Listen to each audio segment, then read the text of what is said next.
37편 23절부터 오늘은 앞서 다 끝냅시다. 23절 여호와께서 사람의 걸음을 정하시고 그의 길을 기뻐하시나니 그는 넘어지나 아주 엎드러지지 아니함은 여호와께서 그의 손으로 붙드심이로다. 내가 어려서부터 늙기까지 의인이 버림을 당하거나 그의 자손이 걸식함을 보지 못하여도다. 그는 저물도록 은혜를 베풀고 꾸어주니 그의 자손이 복을 받는도다. 악에서 떠나 선을 향하라. 그리하면 영혼이 살리니 여호와께서 정의를 사랑하시고 그의 성도를 버리지 아니하심이로다. 그들은 영원히 보호를 받음이나 악인의 자손은 끊어지리로다. 의인이 땅을 차지하며 거기서 영혼이 살리로다. 의인의 입은 지혜로우며 그의 혀는 정의를 말하며 그의 마음에는 하나님의 법이 있으니 그의 걸음은 실족함이 없으리로다. 악인이 의인을 엿보아 살해할 기회를 찾으나 여호와는 그를 악인의 손에 버려두지 아니하시고 재판 때에도 정죄하지 아니하시리로다. 여호와를 바라고 그의 도를 지키라. 그리하면 네가 땅을 차지하게 하실 것이라. 악인이 끊어질 때에 내가 똑똑히 보리로다. 내가 악인의 큰 세력을 본즉 그 본래의 땅에 서 있는 나무잎이 무성함과 같으나 내가 지나갈 때에 그는 없어졌나니 내가 찾아도 발견하지 못하였도다. 온전한 사람을 살피고 정직한 자를 볼지어다. 모든 화평한 자의 미래는 평안이로다. 범죄자들은 함께 멸망하리니 악인의 미래는 끊어질 것이나 의인들의 구원은 여호와로부터 오나니 그는 환난 때에 그들의 요새이시리로다. 여호와께서 그들을 도와 건지시되 악인들에게서 건져 구원하시는 그를 의지한 까닭이로다. 아멘. 예. 이 시편을 쫙 읽고 이걸 다 읽은 다음에 그냥 아멘 하면 사실 끝나는 거거든요. 여기서 그냥 아멘 하고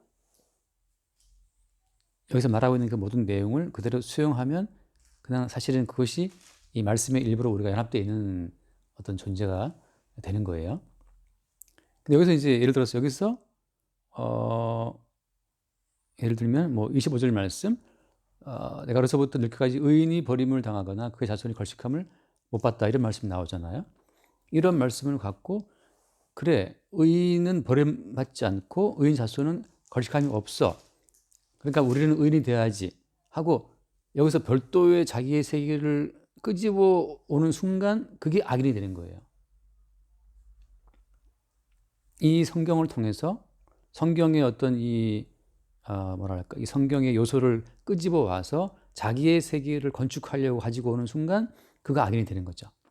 그래서 원래 그냥 말씀은 살아 있고 태초에 말씀이 계시니라 그리고 그 말씀이 우리 가운데 오셨잖아요. 그래서 그 모든 말씀 자체가 곧 주님이신데 주님은 지금 또 이 모든 말씀대로 지금 운행하고 있어요. 이 말씀 그대로 세상을 통치하고 계시고 그냥 우리는 그냥 이 말씀의 흐름에 우리가 따라가면 되는데 독자적인 내 세계를 구축을 하고 내 세계를 더 견고히 구축하기 위해서 이 말씀의 자원을 끌어들이는 순간 이 말씀의 흐름과 다른 자기만의 이제 세계를 만들려고 하는 거 그게 여기서 말하는 이제 악인이 되는 거예요. 악인이. 그래서 뭐 예를 들면은 그 또 뒤에도 나오지만 의인이 땅을 차지하며 거기서 영혼이 살리로다. 아 그래 의인은 땅을 차지하는구나. 또 자기만의 땅을 생각한다든지 그리고 뭐 또 비슷한 얘기 여기 많이 나와요. 그런 얘기들이 거기 어디 갔냐 모든 화평한 자의 미래는 평안이로다 이런 거 의인들의 구원은 여호와로부터 온다 환난 때의 요소시다. 그 다음에 여기에서 자기만의 어떤 세계를 구축하기 위해서 이 성경의 어떤 문자 이 선언 자체를 끌어들이려는 그 모든 시도가 그것이 오히려 악인이라고 하는 거죠. 우리가 이미 봤다시피 앞에 그 1절 보면 1절에 나오죠. 1절에도 한번 보세요. 1절에 악을 행하는 자들 때문에 불평하지 말며 불의를 행하는 자들을 시기하지 말지어다. 네, 이렇게 되면 악을 행하는 자들 때문에 불평하지 말아라. 그래서 이 불평하지 않는 게 초점이 아니에요. 그다음에 불의를 행하는 자들을 시기하지 말아라. 시기하지 않는 게 초점이 아니고 여기서 말하는 이 모든 흐름이라고 하는 것은 왜 불평하지 말라고 하는 거죠? 왜 시기하지 말라고 하는 거죠? 그 악인들이 악을 행하는 것조차도 어때요? 그조차도 주님의 말씀이 통치하는 세상 가운데에서 자연스러운 흐름 가운데 하나라는 거거든요, 이게. 그러니까 주님의 세계에서 푸틴도 있고 김정은이도 있어요. 어떤 목사님이 저한테 막 대화할 때 김정은을 왜 지금 안 데려가시나 모르겠다 그러는데 김정은 또 주님이 지금 주님의 이 말씀 통치 세상 가운데에서 존재 의미가 있는 거죠. 그러니까 에서와 야곱이 있다. 왜 기왕 에서를 미워하시고 버릴 거면 왜 에서를 잊게 하냐 말이죠.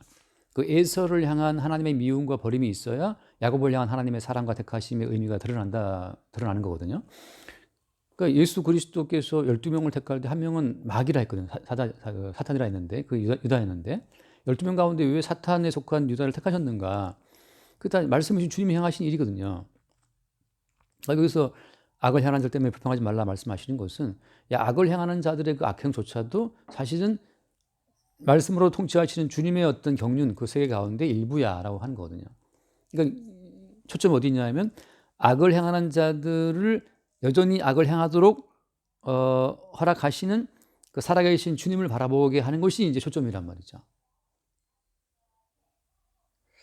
그러니까 근데 뭐 엄마와 딸이 잘 싸운다. 지난주에 이지혜 집사가 그 책을 다 소개했어요. 엄마는 딸의 감정을 못 살았다. 그런 책을 소개했는데 한번 꼭 보라고 하더라고요. 이제 자기도 왜 엄마랑 싸우는지 이제 알겠다 그러는데 좀 이렇게 그 엄마와 딸의 정서적인 어떤 그런 결합, 뭐 그런 여러 가지를 잘 설명했대요. 그 저자가. 예, 필독서 꼭 봐달라고 한번 읽고 평가해 달라 하더라. 그 어떤 이제 성경적으로 좀 봐달라고 하는 거죠. 사실 뭐 답은 없어요. 그런 것들은 그냥 현상을 자세히 들여다보고 그런 관계가 있네 이제 임상적으로 어떤 포착해서 설명하는 거니까. 근데 하나님께서 그럼 왜 그렇게 엄마와 딸을 싸우게 했는가? 하나님의 큰 어떤 경륜 가운데 일부라고 하는 거죠. 그래서 오늘 이제 말씀에 그 23절 말씀에 여호와께서 사람의 걸음을 정하시고 그의 길을 기뻐하신다 그러거든요. 그럼 주님께서 사람의 걸음을 정하시는구나. 여기에서 그냥 아멘 하면 되는데 내 길이 지금 영 불편해. 뭐 아직 안 좋아 아무튼 간에 계속 뭐 어려움이 많다고 해서 자기 나름의 어떤 계획을 딱 가지고 있으면서 그래 주님께서 내가 세운 이 모든 계획대로 인도하실 거야. 이렇게 한다든지 어떤 그런 과정으로 자기의 계획과 길을 합리화시키는 과정으로 성경 말씀을 보는 그 안목이 그것이 오히려 악인이라고 하는 거죠. 그러면 주님께서 사람의 걸음을 정하시는구 인도하시는구나 기뻐하시는구나 그러면 그냥 아멘 지금 내 모든 길은 주님이 인도하신 길이었네 라고 당신 왜 이 길을 갑니까? 라고 물어보면 주님께서 이 길을 가게 하셨습니다 라고 하는 그 자체로서 주님의 증인으로 우리가 기능하는 거거든요.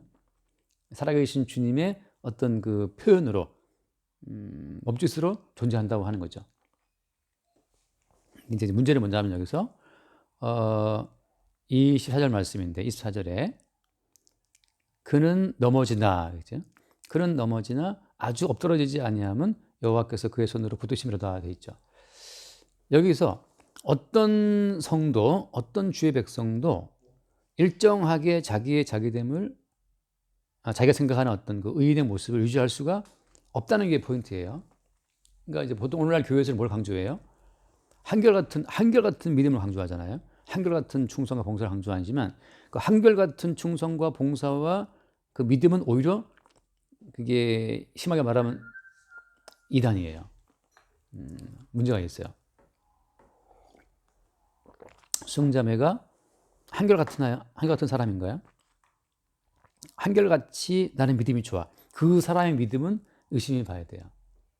왜냐하면 우리가 이제 신약성에 나오지만 예수님께서 말씀하신 큰 하나의 주제가 나를 따라오려거든 뭐죠? 자기를 부인하고라고 하는 그 말씀들의 의미는 뭐냐면 나를 부인한다고 하는 것은 때로는 내가 붙잡고 있는 나의 믿음까지도 때로는 이게 부인돼야 돼요. 왜냐하면 그게 내 믿음이기 때문에. 믿음이라는 것은 주님의 선물이기 때문에 선물로서의 믿음이 딱 오는 순간 우리 안에도 믿음의 불이 딱 켜져요. 그래서 주를 믿게 돼요. 그래서 베드로가 말한 것처럼 주는 그리스도시요 또 살아계신 하나님 아들입니다라는 고백이 탁 튀어나온단 말이죠. 그때 주하신 말씀이 뭐였어요? 이거를 알게 한 일은 네가 아니고 하늘에 계신 아버지라 말씀했단 말이죠. 하늘에 계신 아버지로부터 선물로서의 믿음이 딱 주어지게 되면 마치 스위치를 키면 불이 딱 들어오는 것처럼 우리 안에 믿음의 불이 팍 들어오면서 주를 향한 고백이 튀어나온단 말이죠. 근데 그런 모든 상태를 내가 계속 그 상태를 유지할 수가 있냐면 유지를 못한다는 것이 문제예요. 유지를 해서도 안 돼요 또. 왜 그래요? 그것은 믿음의 주관자가 주님이라는 사실을 증거하기 위해서 우리의 육신을 주님이 사용하신 거거든요.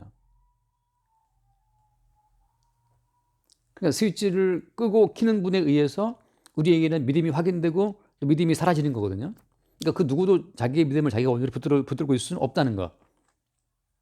그러니까 그는 넘어지지만 엎드러지지 않는다는 말씀처럼 항상 우리는 주님께서 우리를 붙들어 주실 때 그때 주님 주시는 믿음으로 말미암아서 세상을 밝히 보고 어떤 담대함이 있고 두려움이 없고 막 그냥 굉장하죠 막. 근데 잠시 후에 다시 어때요? 다시 우리는 어둠에 빠지게 되고 낙심하게 되고 불평과 원망하게 들어간다는 말이에요. 그런 과정이 왜 필요하냐? 그런 과정을 통해서 우리는 우리 자신에 대한 부정을 이제 주님께서 알게 하시는 거예요. 나로서 나의 나됨을 유지할 수는 없다는 거. 이게 참 재밌는. 그래서 아무튼 여기 들어있는 그 의미를 좀 이렇게 맛보면 좋긴 하겠는데, 그러니까 우리는 나로서 나를 유지할 수 없다는 거. 결국은 우리가 주체가 아니라는 거죠. 성경에서 무슨 표현을 써요? 우리를 인간을 향해서 말할 때 너희는 잠깐 보이다가 없어지는 안개다. 안개. 나 홀로 걸어가는 안개만이 자욱한 이 거리. 그 노래처럼 말이죠. 봤어요. 재밌더라고.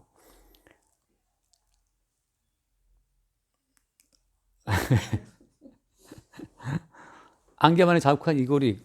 바람이 안개를 걷어가다오. 근데 제가 마지막 극적으로 또 그냥 모래 구덩이를 파고 속에 들어가서 지가 사라질 줄이야. 안개처럼. 기발한 방법인데, 근데 야고보서 하신 말씀, 너희는 잠깐 보이다가 없어지는 안개다. 그런 표현을 하거든요. 그러니까 주님께서는 우리에게 믿음을 주셨다가 어떤 믿음의 불을 켜주셨다가 또 끄는 과정을 통해서 우리가 주체가 아니고 믿음의 주여 온전케 하신 이인 예수 그리스도를 바라보도록 하시는 거죠. 그 유명한 표현 히브리서 12장 제가 볼게요. 히브리서 12장 2절에 보면 믿음의 주여 온전케 하시는 이인 예수를 바라보자. 그는 그 앞에 있는 기쁨을 위하여 십자가를 참으사 부끄러움을 개의치 아니하시더니 하나님 보좌 우편에 앉으셨느니라. 믿음의 주여 온전케 하시는 이인 예수를 바라보자. 왜냐하면 그분만이 모든 것의 주관자이시기 때문에 그렇거든요. 그러니까 우리는 그 믿음의 주님께서 당신을 나타내고 드러내시는 하나의 방편 같은 거예요. 그래서 가끔 저는 저 피아노 치는 걸 들어보면 은서도 이제 집에서 맨날 뭘 치더라고 치는데 그 모든 음이라고 하는 것이 그 음과 음 사이에 떨어지는 어떤 감각들이 있잖아요. 아무튼 아무리 빨리 쳐도 이 하나 건반을 누르고 다른 건반을 누를 만큼 요 떨어지는 순간이 있으니까 쉼표가 있단 말이지. 그 중간중간 쉼표가 있기 때문에 땅땅 떨어지는 그 순간에 그 음이 살아나는 거잖아요. 리듬이 생기는 거란 말이지. 그러니까 주님께서는 주의 살아계심을 나타내고 증거할 때 어떻게 하냐면 우리에게 마치 피아니스트가 건반을 때리듯이 우리를 땅땅 때리는 과정을 통해서 주님께서 우리를 누르실 때 그때 우리는 소리를 내죠. 그것이 이제 베드로가 하는 것처럼 주는 그리스도시요라는 소리를 탁 냈단 말이지. 근데 주님 들을 때 그 하나님 아버지가 베드로를 땅 치니까 베드로가 튀어나온 말이 주는 그리스도시요 하는 그 말이 얼마나 아름다웠던지 주님께서 야, 너 정말 대단하다. 이게 너를 알게 한 이는 하나님이라고 이제 말했단 말이죠. 어때? 그러고 나서 또 공백이 있어요. 그때 헛소리를 또 막 짓거리는 거예요. 막. 주님 뭐 그리 마옵소서부터 해서 막 헛소리 한단 말이지. 그러니까 주님으로 또 사단아 물러가라 이런 말 듣는단 말이죠. 그러니까 자기로서 자기를 나타내고 입증하려고 하는 그 순간은 다 이게 잡음이 되고 주의 연주를 망치는 거기 때문에 주께 이제 책망을 듣는 거란 말이죠. 그러니까 우리는 늘 넘어져요. 근데 넘어지는 것이 당연한 이유는 주께서는 우리를 넘어지게 하는 과정을 통해서 주님이 직접 우리를 연주하시는 그 순간에 소리를 내게 하시는 거거든. 그러니까 나중에 베드로가 어때요? 늘 제 구시기도 시간에 왔다 갔다 했단 말이지. 그러니까 제 구시기도 시간에 왔다 갔다 할 때는 그때는 주님께서 베드로를 연주할 때가 아니었는데 그 오늘날 안진뱅이를 보고 금과 은은 내게 없지만 일어나 걸으라고 이제 예수 이름으로 이렇게 세울 때 그때 주께서 베드로를 강하게 그 건반을 딱 이게 타건이라 그러나 건반을 때리는 것처럼 주님이 베드로를 이제 강하게 압박하시니까 베드로가 가서 안진뱅이를 보고 일어나 걸으라고 이렇게 세웠단 말이죠. 그리고 너무나 강하기 때문에 나중에 사람들이 왔을 때 베드로가 한 말이 많아. 이것은 우리 개인의 경건과 권능을 한 것이 아니고 그리스도 예수 이름에 했다고 이제 예수 이름을 증거한다고요. 그러니까 시편에 나와 있는 이 모든 오늘 말씀 자체 흐름이 뭐냐면 주께서 우리를 건드리시고 믿음의 주체이신 주님을 우리를 통해 증거하시는 그 순간에 우리는 어떤 의인으로 드러나는 거예요. 근데 그것이 바로 뭐냐면 그리스도 예수에게 속한 백성들의 삶이라고 하는 거죠. 근데 이제 굉장히 중요한 하나 기독교의 큰 흐름이 뭐냐면 영지주의라고 들어봤어요. 영지주의라고 있는데 이제 그노시스라고 돼요. 근데 영지주의에 대한 해석이 너무나 많아서 너무 복잡하지만 그냥 쉽게 말하면 뭐냐면 영은 거룩하다. 영은 거룩하고 육체는 악하다는 거거든요. 쉽게 말하면. 그래서 이 연약한 육신을 연단하고 다스리고 계속 그냥 연말을 해서 하나님이 기뻐하시는 어떤 그 영적인 세계의 경지에 오르려고 하는 것이 영지주의거든요. 근데 이것이 기독교의 큰 흐름이에요. 그러니까 계속 기도하는 거야. 8시간씩 기도하고 막 산기도 하고 그리고 막 금식하면서 자기의 어떤 영적인 상태를 유지하려고 하는 거. 그게 왜 문제냐 하면 육신으로 말미암아 육신을 통해서 자기 육신을 계속 거룩하게 만들어 가서 어떤 거룩한 수준의 경지에 오르려고 하는 그 시도. 이게 귀신 들린 거예요. 지금 마찬가지. 지금도 교회에서 뭐 더 많이 기도하고 더 많이 성경 읽고 자꾸만 영적인 상태를 유지하려고 애를 쓰는데 그래서 그 옛날에 오치만이라는 유명한 사람이 쓴 영에 속한 사람이라는 책이 있어요. 굉장히 복잡하고 어려워요. 막 근데 영에 속한 사람, 이 육체에 속한 이 한계를 벗어나서 영적인 경지에 오르려고 지극히 어떤 영적인 상태에 도달하려고 애를 쓰는 것. 이게 마귀적이에요. 이게 쉽게 말하면 바벨탑이고 이게 바리새인들의 노력이죠. 저도 예전에 뭐 삼각산 기도원 가서 뭐 삼각산에 가면 막 그 산이 많거든요. 거기 가서 기도하고 청계산 뭐 갈멜산 뭐 안양에 있어요. 또 그래서 막 기도하고 말이죠. 그래서 뭐 영적인 체험을 하고 막 그러면 뭐 대단한 것 같고 이 육신을 가지고 영적인 세계에 진입을 시도한다고 하는 거 이 자체가 다 주님 보시기에 문제가 있는데 그게 이제 마귀적인 어떤 방법인데 사람들 성경을 통해서 계속해서 의인된 상태, 거룩한 상태, 경건한 상태를 유지하려고 애를 쓰는 것. 그게 육신의 로마서로 말하면 육신의 생각이에요. 육신의 일이고 육신 자체를 단련시켜서 영적인 세계까지 진입하려고 한다. 그 모든 것은 마귀적이에요. 주님 하신 말씀은 모든 사람이 죄를 범하였으면 하나님과 이룰 수 없다라고 이미 육신적인 모든 것에 대해서는 사형 선고를 내린 거죠.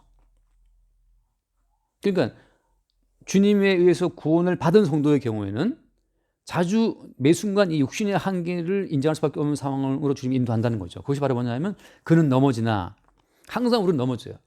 그러니까 집에서 뭐 가족과의 작은 말 한마디로도 우리는 넘어진단 말이죠. 상처를 입고 쓰러지고. 어제 그 막내가 중학교 받아왔는데 배정 받아왔는데 그래서 뭐 이 알림이 가입하라 되어 있는데 그 설명서가 있는데 보니까 분명히 한 장이 없는 거야 이게 한 장이 그 안내 그 책자 저기 이게 프린트물 가운데 페이지가 빠졌어요 분명히. 내가 너무 밤에 막 하는데 이게 막히니까 화가 나는 거지 또. 그래서 내가 아침에 전화하겠다 했더니 은규가 듣고 아빠 아침에 전화할 때 제발 저기 그게 화내지 말라고 막 이제 당부를 하더라고. 아침에 또 문자가 온 거예요 학교에서. 아 실수했다고 그걸 빠뜨렸다고 유인 빠뜨렸다고. 그 유인물이 없으니까 이 진행이 안 되는 거지. 그래서 아니 왜 이걸 빠뜨렸을까 봐 화가 나는데 봤더니 알바를 쓴 것 같아요. 근데 알바들이 이제 그걸 이게 이제 그 집게를 찝다가 그걸 뺀 것 같아요. 근데 나만이 아니고 다 뺐나 봐요. 단단히 난 거지 다른 학부모들도. 육신의 본성이 이게 튀어나오거든. 이것을 이제 예컨대 영지주의자들이라든지 바리새인이라든지 경건하다는 그리스도인들이 이걸 막 누르고 이제 우린 기독교인이니까 크리스찬이니까 이래야 된다 이래야 된다. 그건 기독교인 종교인으로서의 자기의 성품을 단련시키는 건데 그건 불교도 있고 유교도 있고 다 있어요. 그렇게 육체를 가지고 경건한 영적인 세계에 진입하려고 시도하는 그 모든 시도가 그게 주님 보시기에 악인이라고 악인. 하나님께서는 이미 모든 사람이 죄를 범하여 하나님과 이룰 수 없다는 그 사실을 선언하시고 나서 별도의 육체를 보내주신 거죠. 예수 육체를 보내주신 거잖아요. 그래서 항상 우리는 넘어져요. 항상 우리가 육신을 끝난 사실을 확인받는 길로 주님 인도하신다는 거죠. 그래서 예를 들어서 이 17절 말씀을 보면 악에서 떠나 선을 행하라. 그럼 악은 뭐냐 하면 악은 이미 하나님 보시기에 심판을 선고받은 이 육체에다가 가치를 두는 것이 다 악이에요. 그럼 선은 뭐냐? 선은 주님 우리 하나님 보시기에 이미 육신은 아담의 자손들이기 때문에 하나님의 저주를 받고 심판을 받고 이미 우리는 끝난 존재입니다라는 사실을 고백하는 그게 선을 행하는 거예요. 그게 자기 부인이고. 그 성경에 보면 나오죠. 우리가 마태복음에 나오는 말씀처럼 하나님 외에는 저기 사람은 없다고 말씀하시잖아요. 전에 말씀드린 이 이야기를 듣고 교회 처음 나왔던 그분이 너무 화가 나가지고 다시는 교회 안 나온 분이 있어요. 난 나중에 알았어요. 그분이 왜 교회 한 번 나오고 안 나오더라고. 근데 나중에 들으니까 이제 내가 예배 중에 그랬대요. 그 하나님 외에는 선하신 분이 없다. 거기 마태복음 19장에 나와 있는데 19장 17절 말씀에 예수께서 이르시되 어찌하여 선한 일을 내게 묻느냐. 선한 이는 오직 한 분이시다. 그래서 하나님 외에는 사람이 없다는 말씀하셨거든요. 그래서 제가 설교 중인가 무슨 말을 했나 봐요. 하나님 외에는 사람 분이 없다. 다 악하다. 그랬더니 그분이 말도 안 된다. 인간 또 구제도 하고 가난한 사람 돕기도 하고 그러는데 왜 인간이 선이 없냐 하느냐. 이제 그래서 그분이 이제 약간 그게 분개했나 봐요. 그런데 그것이 이제 인간의 어떤 육신의 가능성을 믿고 육신의 산업을 믿고 거기에 호소해서 이제 자기를 개발시키려고 애를 쓰는 거잖아요. 근데 하나님은 이미 인간에게는 사람이 없어 이렇게 선언을 하신다고. 그럼 우리에게는 사람이 없구나. 우리 육신이 아무리 개발한다 하더라도 하나님 앞에 설 수 없다는 사실을 받아들이면 되는데 이게 수용이 안 돼요. 그러니까 우리 육신은 하나님 보시기에 선한 것이 전혀 없다는 그 사실을 받아들이는 그것이 오히려 선을 향하는 거예요. 하나님 외에 하나님밖에 없다는 사실 인정하는 것이. 그럼 뭐가 되겠어요? 우리는 아니기 때문에 당연히 죽어야 되는 거지. 당연히 악인이기 때문에 폐기 처분이 돼야 된다는 거죠. 가끔 제가 들은 예처럼 냉장고에 보면 항상 또 반찬이 또 꽃이 피어서 살게 피었어. 너무 이제 방치돼 갖고 저 뒤쪽에 있는 거. 와 이걸 왜 안 먹었을까? 근데 가끔 뒤져보니까 이 뒤에서 이제 그걸 이제 먹을 수 없죠. 버려야죠. 그러니까 우리 인간은 하나님 보시기에 이미 상해버린 반찬처럼 하나님께서 받으실 만한 요소가 없는 거죠. 그것을 인정하는 것이 하나님 보시기 오히려 선한 것이라. 왜? 그래야 하나님이 보내신 유일하신 구원자이신 예수 그리스도를 바라볼 수 있고 이제 초점은 뭐냐 하면 구약의 큰 핵심 기둥은 율법과 제사법이잖아요. 제사법은 왜 주어진 거예요? 율법으로 말미암아 우리의 악함이 드러났기 때문에 하나님은 악한 자들은 죽어야 된다는 거죠. 그래서 항상 그들은 어떻게 했어요? 자기의 죄가 드러날 때마다 또 1년 한번 대속칠 때마다 제물을 끌고 와서 제물 위에 안수를 하고 자기들이 칼을 들고 제물을 죽이잖아요. 피 칠갑을 하고 제물을 죽여갖고 이제 다 각을 띠면 제사장이 각든 고기를 갖고 불태운다고. 그러니까 자기의 범죄로 말미암아서 자기 대신 이렇게 죽어야 되는 그 희생의 그 희생 제물의 그 죽음을 보면서 그들은 뭘 바라보는 거예요? 하나님 보시기에 죽어 마땅한 자기의 실제를 인정하는 거거든요. 그게 제사법이라고. 자, 거기에서 그 모든 자기의 죄로 인해 대신 희생당하는 그 제물의 실체가 뭐였어요? 예수님이었죠. 요한복음 2장 19절 말씀처럼 보라 세상 죄를 지고 가는 하나님의 어린 양이로다. 그렇게 함으로써 우리의 죄를 지고 가는 하나님의 어린 양으로 오신 예수님을 소개한다고요. 여기서 이제 포인트는 뭐냐? 그 어린 양의 고통이라고 하는 거죠. 어린 양의 아픔이라고 하는 거. 우리의 죄를 대신 지고 하나님의 심판을 받고 죽어야 하는 어린 양의 희생과 고통을 우리가 아느냐라고 하는 건데 그걸 지금 어떻게 우리가 알게 하세요? 의인의 인생을 통해서 알게 하신다고 하는 거죠. 그 아까 말한 것처럼 뭐 예를 들면은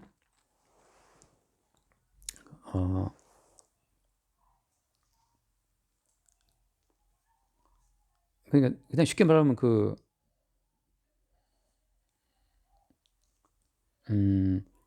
39절 말씀 39절 한번 읽어보세요. 39절에 의인들을 구하는 여호와로부터 오나니 그는 환난 때에 그들을 요새시고 네, 환난 때 성도에게 주어지는 모든 환난이라고 하는 것은 자신들을 위해서 고통을 당한 어린 양의 고통과 그 아픔을 알게 하는 환난이라고 하는 거예요. 그냥 쉽게 말하면 가정에서 가족끼리도 어떤 경우는 고독을 느낄 때가 있거든요. 가족들 같이 있는데 불구하고 저 사람이 나의 어떤 아픔과 외로움을 알아주지 않아. 그때 서러울 때가 있다고. 그것이 바로 뭐냐면 예수 그리스도의 그 어떤 고독과 외로움을 우리에게 알게 하시는 과정이라고 하는 거예요. 자, 그런 순간이 아까 스위치를 켜면 불 들어오고 끄면 불 나가는 것처럼 우리의 고통과 외로움과 어떤 고독한 순간을 통해서 예수가 겪으신 고독과 외로움과 아픔을 바라보게 되는 그 순간이 바로 주께서 우리 가운데 믿음으로 역사하시는 순간이고 그때 우리는 고독한 음악을 땅 연주하는 거죠.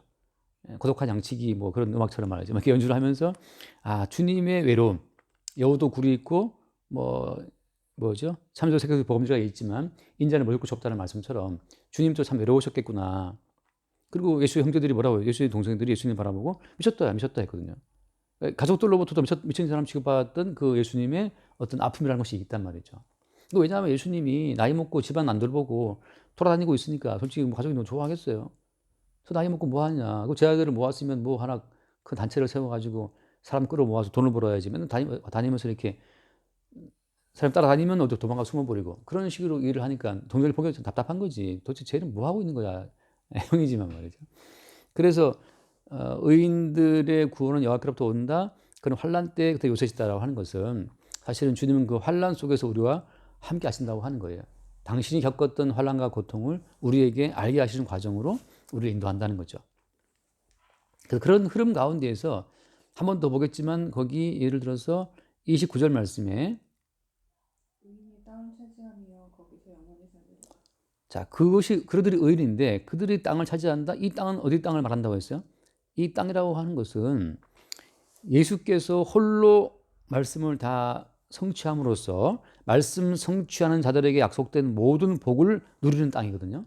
그 신명기 보면 나오지만 여호와의 말씀을 지키는 자들에게는 이러이러한 복이 있다고 쫙 나와요.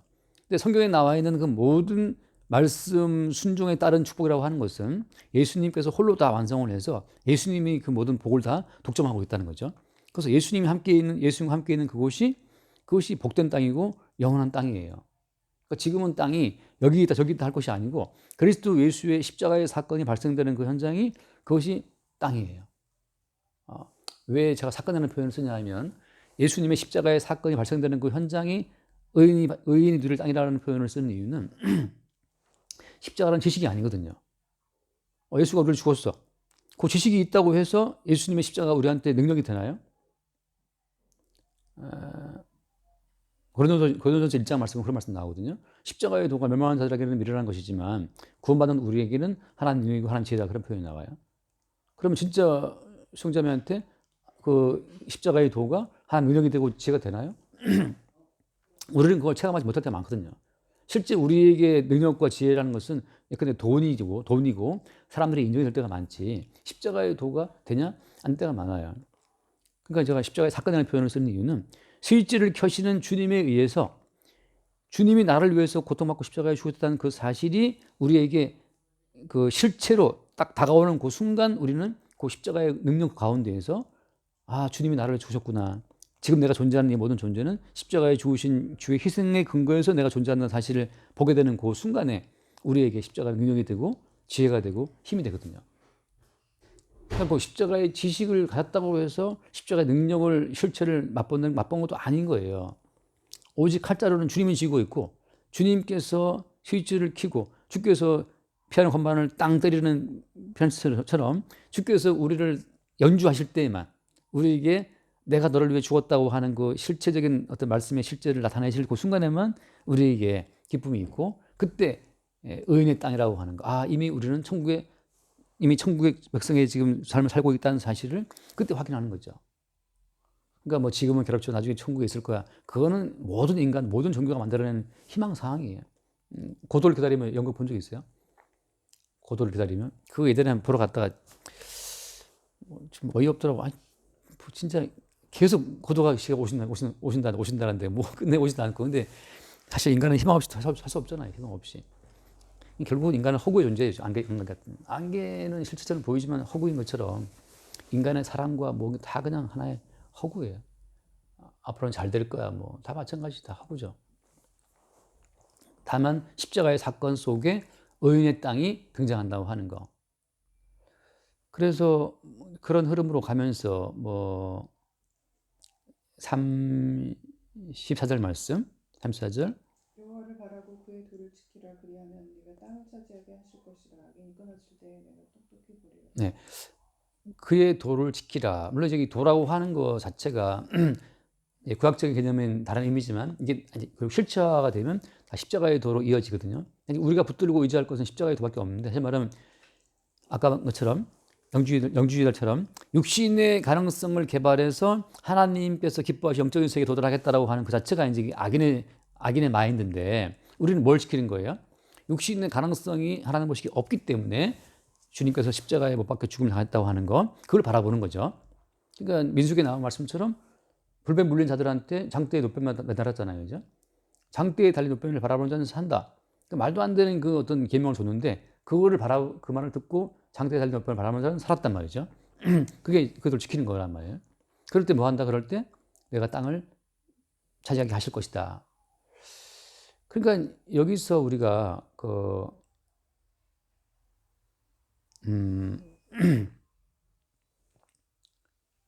이것은 뭐랄까? 그러니까 숨겨져 있는 하나의 세계예요. 그래서 늘 하는 말씀, 계시의 세계인데 계시의 세계가 얼굴을 들이밀고 우리 가운데 나타날 때는 항상 역사적으로 내가 구축한 모든 것들을 그걸 부정하고 깨트리면 나타난다는 말이죠. 그러니까 내가 구축한 경건의 어떤 그 탑을 주님이 깨트리면서 십자가에 나타나게 돼요. 그래서 그 뒤에 이런 말씀 볼게요. 그 35절에 내가 악인의 큰 세력을 본즉 그 본래의 땅에 서 있는 나무 잎이 무성한 것 같으나 악인의 세력, 이것은 악인의 세력은 뭐냐? 내가 말씀을 지키고 기도를 하고 구제를 하고 해서 내 경건의 어떤 그 탑을 나무를 높이 세웠단 말이죠. 굉장히 무서운 게 뭐가 많아. 근데 그 다음 말씀은 36절 말씀. 내가 지나갈 때 그는 없어졌나니 내가 찾아도 발견하지 못하고. 그런데 보니까 주님의 진리가 임하는 순간 그들은 없어졌어요. 없어요. 예수께서 오셔서 바리새인들의 그 모든 의를 비웃듯이 오히려 세리에게 내가 의롭다라고 판정하시고 바리새인들의 의를 비웃듯이 오히려 저 가늠하다 잡힌 여자에게 정죄가 없다고 말씀하시고 강도한테 천국에 나오는 것을 말씀하시는 걸 통해서 그들이 무성하게 서 있는 그 악인들의 세력, 육신의 가능성을 한껏 키워가지고 몸을 부풀렸던 그 모든 경건의 헛된 경건들을 주님이 다 깨부신다고 하는 거죠. 그래서 38절 범죄자들은 함께 멸망하리니 악인의 미래는 끊어질 것이다. 악인의 미래는 끊어진다. 결국은 안개처럼 굉장히 자욱하고 뭔가 있는 것처럼 보이지만 다 주님 끊어버린다고 하는 거죠. 이 시편, 다시 말하자면 십자가의 어떤 복음의 기초에서 시편을 보지 않으면 또 시편을 통해서 육신의 어떤 가치를 구축해요, 사람들이. 그래서 막 의인 되려고 애를 쓰고 악인 되지 않으려고 애를 쓰고. 그러면서 그들이 생각하는 어떤 육신의 가능성을 그냥 키우고 또 연단해가지고서 자기가 생각하는 어떤 의인의 세계를 구축하고 있는 거죠. 똑같이 구약이라는 한게 갇혀있는 바리새인 같은 모습으로 시편을 본다는 얘기. 근데 이제 십자가의 복음의 기초에서 다시 이 시편을 보게 되면 시편의 모든 의미가 다시 또 다 바뀌는 거예요, 이게. 그래서 마지막에 40절 말씀, 40절에 여호와께서 그들을 도와 건지시되 악인에게서 건져 구원하심은 그를 의지한 까닭이라. 마지막에 그를 의지한 까닭에 주님이 인도하신다 할 때 그를 의지한다는 것은 반대로 뭘 불신하는 거예요? 그를 의지한다는 것은 자기 자신에 대한 모든 의지, 신뢰를 다 부인한다고 하는 거죠. 우리 안에는 하나님께 도달할 만한 어려운 것이 없다는 사실을, 그 사실을 확인받는 과정이 계시의 세계가 쳐들어왔을 때, 계시의 어떤 실체이신 그 주님이 십자가의 도를 앞세워 우리를 찾아오게 되면 그때 우리는 우리의 모든 의가 하나님 보시기에 정말 아무것도 아니라는 사실을 보게 돼요. 그 고백을 한번 읽고 마칠게요. 빌립보서 3장, 여러 번 제가 읽는 얘기지만 빌립보서 3장에 보면은 그 3장 6절에 그런 표현을 해요. 열심으로는 교회를 박해하고 율법의 의로는 흠이 없는 자라. 이게 바울이 자기를 소개했던 글인데 그 4절 말씀 볼게요. 한번 3장 4절 빌립보.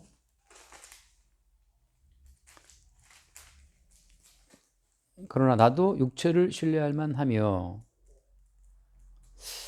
누구든지 다른 이가 육체를 신뢰하는 것이 있는 줄 생각하면 나는 더욱 그러하다. 사도 바울이 육체를 신뢰할 만하다. 그러니까 사도 바울도 육체적인 모든 그런 조건들이 굉장했다는 걸 말하고 있는 거고, 또 어때 육체적인 그 어떤 가능성을 한껏 키워서 경건한 삶을 살고자 하는 그 모든 그 경주에 있어 사도 바울은 전혀 밀리지가 않는다는 거죠. 그래서 하는 말이 거기에 8월 만에 할례를 받고 이스라엘 족속이 베냐민 집하고 히브리인 중에 히브리인이고 율법으로는 바리새인이라. 얼마나 그가 육체를 단련시켰으면 율법으로는 흠이 없었어요. 그만큼 사도 바울이 육체를 신뢰하고 살아왔는데, 그러나 7절 말씀 보세요. 7절. 그러나 무엇이든지 내게 유익하던 것을 내가 그리스도를 위하여 다 해로 여길 뿐더러. 그 뒤에 나오지만 그 모든 것을 배설물로 여긴다라고 하거든요. 그 8절 말씀 끝에. 그러니까 육체를 신뢰하고 육체의 경건의 어떤 능력을 키워 살아왔는데 그리스도 예수를 만나고 보니까 그건 다 배설물이었고 다 쓰레기였다고 하는 거죠. 다 해로운 거였어요. 다 해롭다고. 그러니까 내가 육신적으로 경건하게 살려고 하는 그 모든 노력이 해로운 거라는 사실을, 내가 막 기도 열심히 하고 말씀대로 지키고, 예, 또 구제하고 하는 이 모든 것이 그게 해로운 거라는 거, 배설물이라는 사실을 계시의 세계에서 진입해 들어오는 십자가의 복음을 통해서만 이게 안다는 거예요. 그럴 때 건져 구원하심은 그를 의지한 까닭이로다, 여호와께서. 그때 이제 주께서는 육체를 신뢰하지 않고 하나님의 성령을 신뢰하는 그 자들이 참된 할례당이라는 사실을 주님이 말씀하고 있는 거죠. 그래서 오늘 이 시편 이야기는 다윗이 노래한 시지만 다윗이 이걸 다 알고 했는가? 알고 했는가는 중요하지 않아요. 왜 중요하지 않아요? 주님께서 그 피아니스트가 연주한 것처럼 다윗을 땅 쳐서 연주한 거예요. 그래서 주님께서 다윗을 연주하니까 다윗이 이런 고백을 술술 했단 말이지.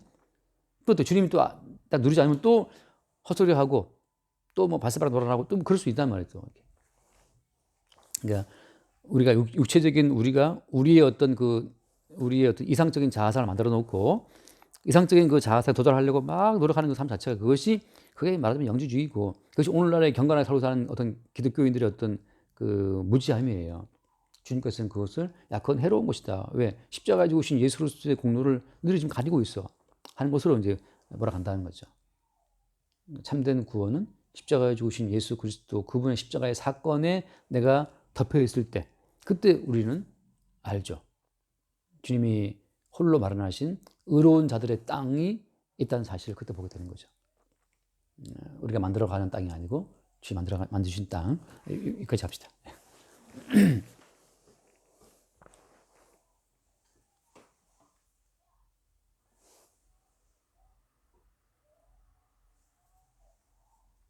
주님 감사합니다. 오늘도 이렇게 말씀을 주시는 감사 상황에 마음을 허락하여 주시고, 또 이 모든 것이 주의 은혜가 아니면 알 수 없는 그런 놀라운 주님의 세계인 것을 다시 한번 오늘을 깨닫게 하시는 감사드립니다. 항상 주님의 십자가의 사건이 구체적인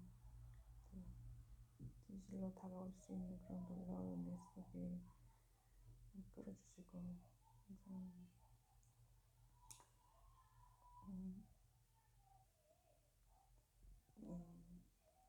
삶 가운데서 주님이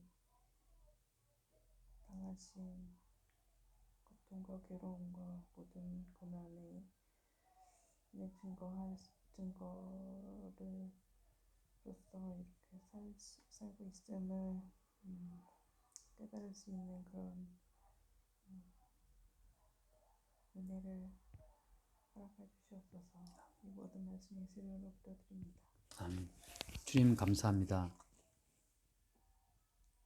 육신의 믿음을 두고 하나님께 나가려는 그 모든 자들이 실상은 악인임을 알게 하시고, 오직 주님에 의해서 주님께서 택하시고 부르시는 의인들의 참된 실상이 다윗의 고백을 통해 나타나고 증거되게 하심을 감사합니다. 날마다 우리 자신은 부인되게 하시고 우리를 위해 어린 양으로 죽임당하신 예수님의 그 살아계심만 새롭게 나타나고 증거되게 하여 주옵소서. 우리 주 예수님을 기도드립니다. 아멘.